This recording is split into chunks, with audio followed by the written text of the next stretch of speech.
Real estate agents today don't want to work.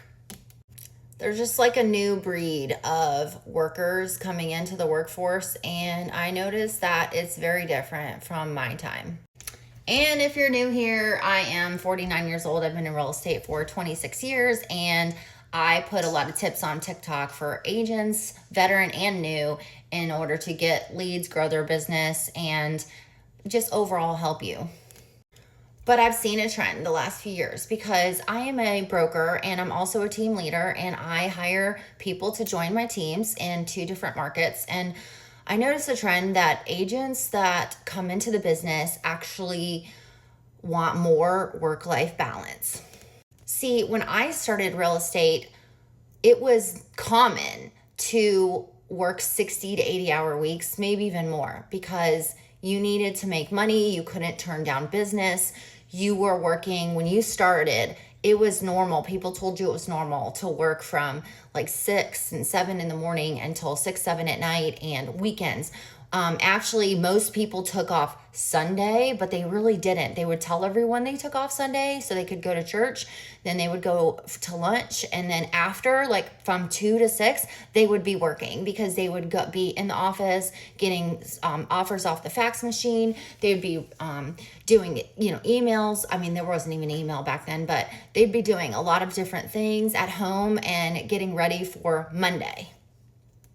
I mean, I remember like hosting open houses all weekend, then getting to the office on Monday for the Monday sales meeting at 9 o'clock. I remember busting my butt doing my marketing all week. I remember showing homes all during the week.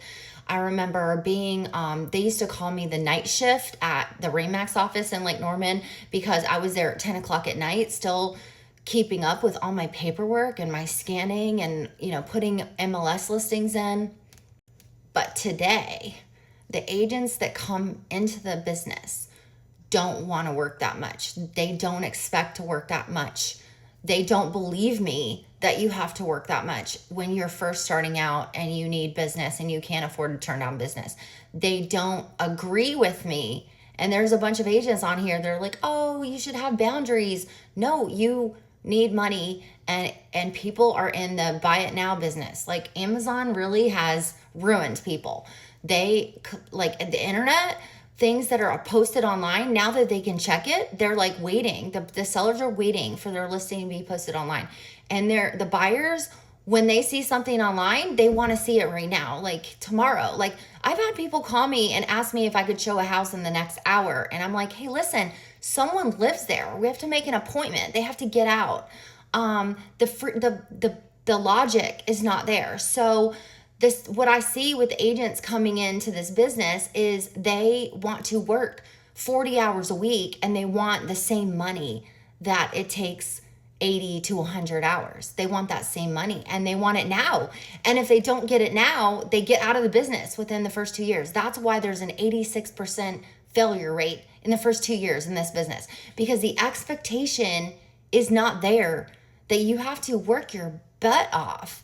And people don't believe me. I've recruited so many agents over the years, and they get into this business and then they're surprised that they're overwhelmed. And if you have like 5 pendings at the same time, you still have to service all those contracts while going to get more contracts. It is like so crazy. And here's the big kicker of all of this. The agents also don't want to give up their money. They don't want to pay ridiculous splits. But places that take splits are supposed to support you more so you can go out and get more business.